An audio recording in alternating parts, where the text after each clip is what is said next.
I said nothing. I just bent down, picked it up off the floor, and slipped it into my coat pocket. Nobody at the table noticed. Or maybe they did, and decided it wasn't worth commenting on. Either way, the dinner kept moving silverware against china, my son-in-law's voice filling the room the way it always did, loud and certain of itself, the way a man sounds when he's never once been told he's wrong. I wrapped my fingers around the watch through the fabric of my pocket. It was cold. It had been sitting in a cardboard box in the corner of the living room for 3 days, ever since my daughter and her husband had come over to help me sort through things, which was their way of saying they wanted to decide what stayed and what went. My wife, Eleanor, had given me that watch on our wedding day, 41 years ago. She'd had her father's initials engraved on the back WH, because my name was Walter too, and she thought that meant something. I think it did, but that was before Daniel decided it was junk. What would you do if the person sitting across your dinner table threw away the last thing your wife ever gave you? I want you to think about that before we go any further, because the answer to that question is what this whole story comes down to. My name is Walter Hargrove. I'm 63 years old. I spent 37 years as a structural engineer before I retired, and I have spent every single one of those years trying to be a quiet man, not a weak man. There is a difference. A quiet man chooses his battles. He watches. He waits. He keeps his hands steady, even when everything inside him is shaking. I learned that from Eleanor. She was the steady one. She was the one who could sit across from someone who had just insulted her and smile without a single muscle twitching in her face. And then, 3 weeks later, without ever raising her voice, make sure that person understood exactly what they had done. She called it patience. I called it something closer to grace. She passed 14 months ago. Pancreatic cancer. 8 weeks from diagnosis to the end. We didn't have time to say everything we needed to say, and I have been living with that silence ever since, carrying it around like something I'm not sure I know how to put down. My daughter Claire is 40 years old. She has her mother's eyes and her father's stubbornness. And she married a man named Daniel Wren who sells commercial real estate and has opinions about everything. He is not a bad person. I have tried hard to believe that. But he has a way of making the people around him feel small. Not with cruelty exactly, more with a kind of practiced indifference. The way someone ignores a sound they've decided isn't important enough to investigate. They have a daughter. Her name is Sophie, and she is 7 years old. And she is the reason I get up in the morning. Sophie has her grandmother's hands. Long fingers, careful and deliberate. She draws pictures of horses and leaves them on my kitchen counter when she visits. She asks questions the way Eleanor used to ask questions not to fill silence, but because she actually wants to know the answer. When I told her that her grandmother's favorite flower was the blue iris, she went outside and spent 45 minutes trying to find one in my backyard, even though it was November and there was frost on the ground. That's who she is. 3 weeks after Eleanor's funeral, Daniel started mentioning that my house was too much for one person. Casually at first, the way you test ice before you put your full weight on it. Then more directly, the house was old. The roof would need work. The property taxes in our neighborhood had gone up every year for the past decade. Wouldn't it make sense to think about something smaller, something more manageable? I told him I would think about it. I did not tell him that Eleanor and I had designed that house together, that we had spent 4 months arguing about the kitchen layout and whether the back bedroom window should face east or west, that every room in that house had a version of her still living in it, in the smell of the wood and the way the afternoon light came through the dining room curtains at exactly 4 o'clock. And that selling it felt to me less like a practical decision and more like agreeing to a second funeral. But I said I would think about it, because I am a quiet man. The dinner where everything changed was a Saturday in early October. Claire had suggested we do a walkthrough of the house together. Just the 4 of us, Claire, Daniel, Sophie, and me, to figure out what I wanted to keep. Sophie held my hand the whole time we walked through the rooms, and every few minutes she would stop and pick something up and say, "What's this, Grandpa?" And I would tell her. When we got to the bedroom, Sophie found the watch on Eleanor's nightstand. It had been sitting there since the night Eleanor died. I hadn't moved it. I hadn't been able to. Sophie turned it over in her hands, very gently, the way she handled everything. "It's so pretty," she said. "What are those letters?" "WH?" I told her. "Same as mine." "Was it Grandma's?" "She gave it to me. A long time before you were born." Sophie pressed it carefully to her ear, the way children do with shells at the beach, listening for something. Then she smiled and handed it back to me, and I set it on the nightstand again. I didn't see Daniel pick it up. I was talking to Claire about the furniture in the hallway, but when I came back into the bedroom, he was holding it, turning it over with one hand the way you handle something you've already decided you don't want. "What's this worth?" he said. "Not to me, to the heir." The way he talked sometimes. "It's not for sale," I said.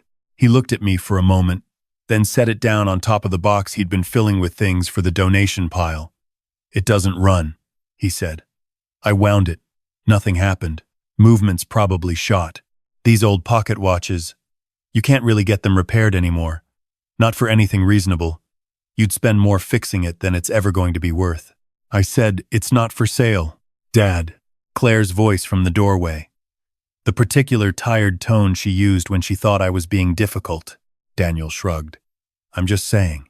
If you're going to downsize, there's no point in hauling things from one place to the next that aren't functional." He said the word functional the way he said a lot of words with a kind of finality, like that settled it. He dropped the watch back into the donation box and walked out of the room. I didn't say anything. I waited until he was gone, and then I picked the watch up and put it in my coat pocket. That was 3 days before the dinner. 3 days I kept it in my pocket, carrying it around the house, reaching in to touch it the way Eleanor used to touch the bracelet she wore on her right wrist when she was thinking about something. At dinner that Saturday, Sophie asked me about it. "Do you still have Grandma's watch, Grandpa?" I reached into my pocket and showed it to her across the table. Daniel looked up from his plate. Something shifted in his expression, not quite annoyance, something more calculated than that. He set down his fork. "Walter," he said, "I thought we agreed. That was going in the donation pile." "We didn't agree on anything," I said. The table went quiet in the specific way. Tables go quiet when something underneath the dinner conversation has finally come up through the surface. "It's a broken watch," he said. His voice was patient, the way teachers are patient with students they've given up on. "It's not worth the space. If it had any real value, sure, keep it. But this is exactly the kind of thing that becomes clutter when you're living somewhere smaller. Claire and I are trying to help you." I looked at him. I looked at my daughter, who was looking at her plate. I looked at Sophie, who was watching me with those steady Eleanor eyes. "I'm going to take it to a watchmaker," I said. Daniel made a sound that wasn't quite a laugh. "There's one left in the county, Walter. Old Pete Calloway, on Merchant Street. He's barely keeping the lights on. Whatever he tells you it's worth, he's going to overcharge you to fix it, and you're still going to end up with something that doesn't run." "Then that's what I'll end up with," I said. I went to Pete Calloway's shop on a Tuesday morning. The sign above the door said Calloway and Son Horology Est, 1962, and the son had been gone for years. But Pete kept the sign. He was 71, white-haired, wore reading glasses on a cord around his neck, and moved around his workshop with the particular slowness of someone who had learned that things done slowly are done right.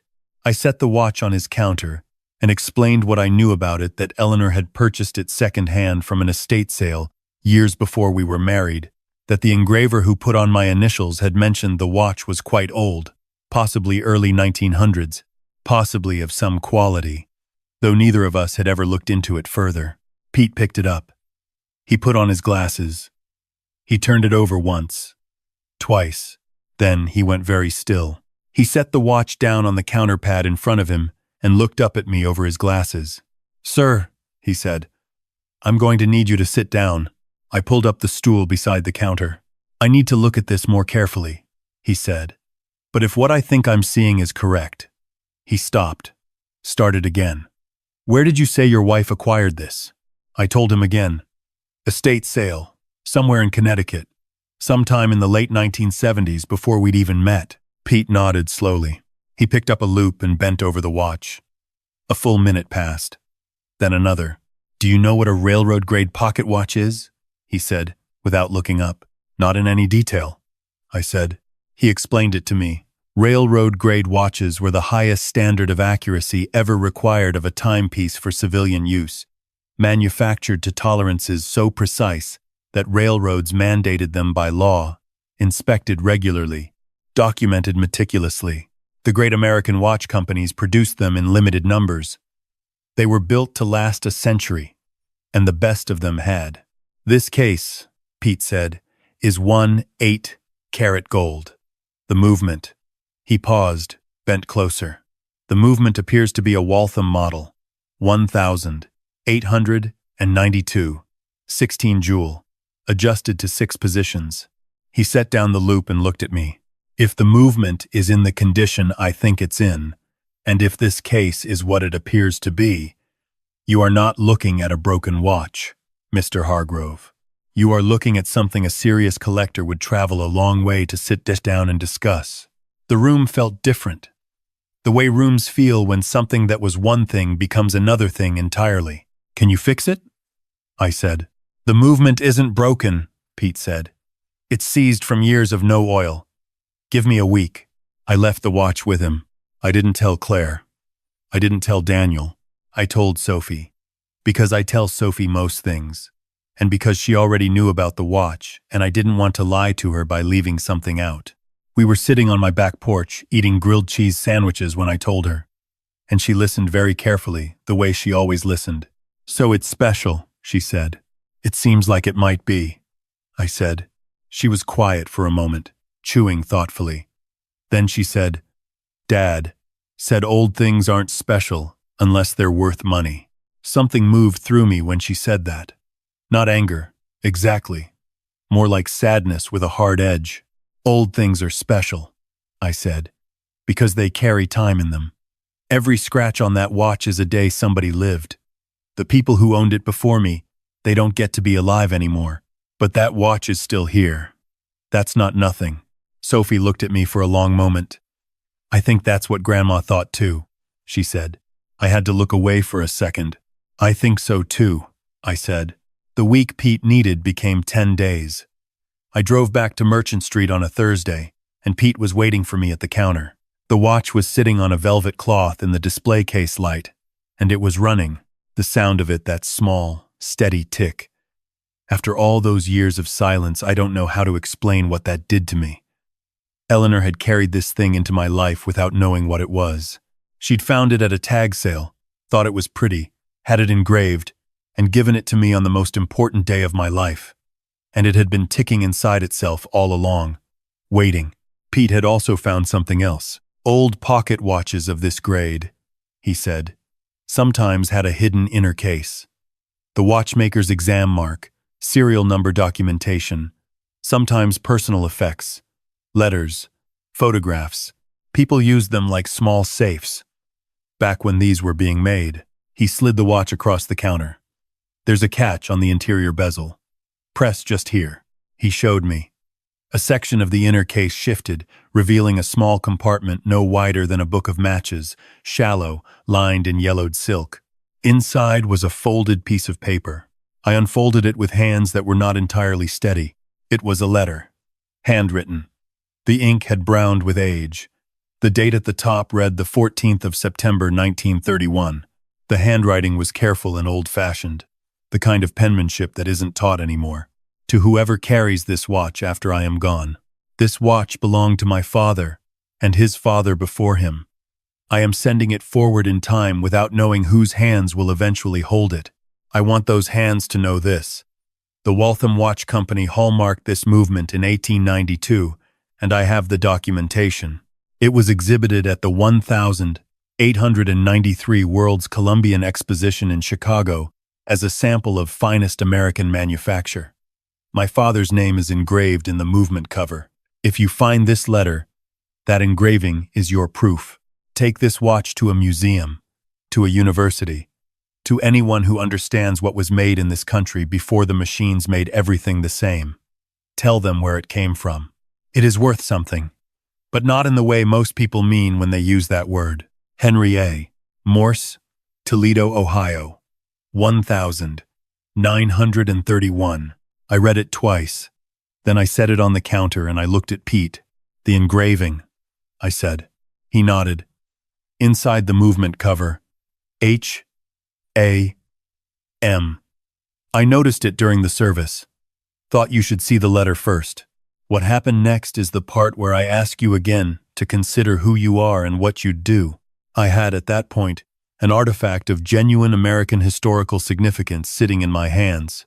A watch exhibited at the 1893 World's Fair. Documented. Provable. With a chain of ownership dating back over a century. According to the appraiser, Pete connected me with the following week a woman named Dr. Karen Fisk, who consulted for 3 museums and had more credentials than I have: wall space, the watch, and its documentation, if authenticated and consigned through a serious auction house, was conservatively valued at somewhere between $65,000 and $90,000. Daniel had put it in a donation box. I drove home that afternoon and sat in Eleanor's chair by the window, the one she used to read in. And I held the watch in both hands and felt, for the first time since she died, like she was still speaking to me, like she had arranged this, somehow, across whatever distance separates the living from everything else. She had walked into that estate sale in Connecticut 40 years ago, and she had picked up a watch because she thought it was pretty and because my name matched the initials on the back. And without knowing it, she had handed me something that connected a family I'd never heard of. The Morse family of Toledo, Ohio. Father to son, to father to this moment, to me, sitting in her chair, finally understanding that she had always given me things that were worth more than they looked. That's who she was. That is exactly who she was. What I did next, I did carefully. The way I do everything. Slowly, quietly, with a steady hand. I contacted Dr. Fisk. I got the formal appraisal in writing.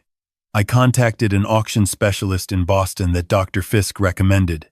I spoke to my attorney, a woman named Margaret Okafor, who had handled Eleanor's estate and who I trusted absolutely. I did all of this over the course of 6 weeks, quietly, without telling Claire or Daniel. In that same 6 weeks, Daniel made his move. He had apparently decided that my refusal to engage with reasonable planning conversations, his words, which he'd also apparently written in an email to Claire, which she later showed me was evidence that I needed help managing my affairs. He found a geriatric specialist, made me an appointment I didn't know about, and had a conversation with a family attorney about what it would take to establish oversight of my financial decisions. What it would take, in plain language, was convincing a court that I was not competent to manage my own life. Claire told me the night before Thanksgiving. She cried while she told me.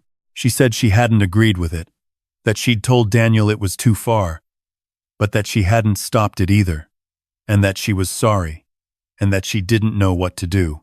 I sat across from my daughter and watched her cry, and thought about the 400 times Eleanor and I had sat up late together, trying to figure out how to raise this woman into someone with a spine. You should have stopped it, I said. Not cruelly, just honestly. I know, she said. I had Margaret file a response. Voluntary capacity assessment. Full cooperation with the process because I had nothing to hide, and because the fastest way to end a bad faith legal action is to walk directly into it rather than running. Margaret also sent Daniel's attorney a copy of the watch appraisal, not as a threat, as information. 3 days later, Daniel called me. He didn't apologize. That's not the kind of man he is. But he asked to come over and talk. He sat at my kitchen table, the same table where he had told me the watch wasn't worth fixing, and I put the appraisal document in front of him and let him read it. He read it twice. His jaw was tight the whole time. I didn't know, he said. No, I agreed. You didn't. If I'd known what it was, then what? I said. You'd have let me keep it? He didn't answer. Daniel, I said, I want you to think about something.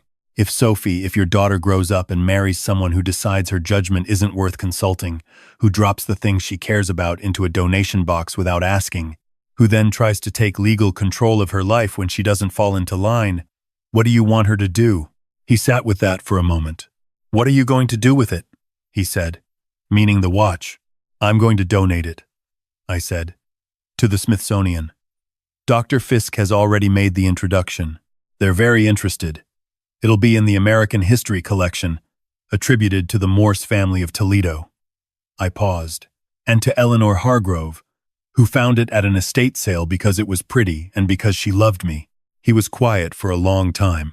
The legal thing, he said finally. I'll tell the attorney to drop it. Margaret has already responded, I said. You can speak to your attorney, or I can let mine do what she does. Either way, it ends. I'd prefer it to end with you making the call. He nodded. I am a quiet man. I did not need him to grovel. I did not need him to say the things that some part of me, the part that is not Eleanor, wanted him to say. I needed him to understand what he had done, and I needed him to stop. And he did. The legal action was withdrawn the following Monday. But there's one more thing, and this is the part that matters most. The weekend after Thanksgiving, Sophie came over with Claire while Daniel was at a client dinner. Sophie and I sat at the kitchen table with her colored pencils, and she drew horses while I looked at the auction paperwork, and at some point she looked up from her drawing and said, "Grandpa, is the watch going to the museum?" "It is," I said. She thought about this, in that careful way of hers. "Will people be able to see it?" "Anybody who visits," I said. "They'll have a placard next to it with the whole story." She nodded slowly. "Grandma's name will be on it?" "Grandma's name will be on it." She picked up her blue pencil and went back to her drawing. A minute passed. "I think she would have liked that," Sophie said. "She would have. I know she would have." Eleanor spent her life finding things other people had stopped seeing and showing them to the rest of us. A watch nobody wanted. A quiet man at a work party who turned out to be worth 4 decades of her time. She had an eye for what was real, underneath what things looked like on the surface, and she never stopped using it. I have been trying to learn from her for 41 years. I think I'm still learning. The watch is at the Smithsonian now. If you ever find yourself in Washington and you wander through the American History Wing, look for a case near the horology exhibit. A Waltham Railroad-grade pocket watch, 1,892, 16-jewel, gold case. The placard tells the story of Henry Morse of Toledo, who put a letter inside it in 1931, and of Eleanor Hargrove of Connecticut, who found it 60 years later at an estate sale and understood that something beautiful had been waiting to be recognized. It doesn't belong to me anymore. It never really did. Things like that don't belong to anyone. They just pass through our hands for a while, and what we do with them while we're holding them is the only thing that's actually ours. I still have the engraved case, the exterior, which Pete Calloway helped me have properly preserved. It sits on Eleanor's nightstand, where it has always been. Every morning when I wake up and every night before I turn off the light, W.H. is the last thing I see. My name, her handwriting, all those years. Some things I've learned, you don't put in a box and carry to the curb. Some things you hold a little tighter, and you let time do what it does, and you wait to understand what you're actually carrying. That's the only revenge worth, having not what you take from someone, but what you refuse to let them take from you. That's the legacy I choose.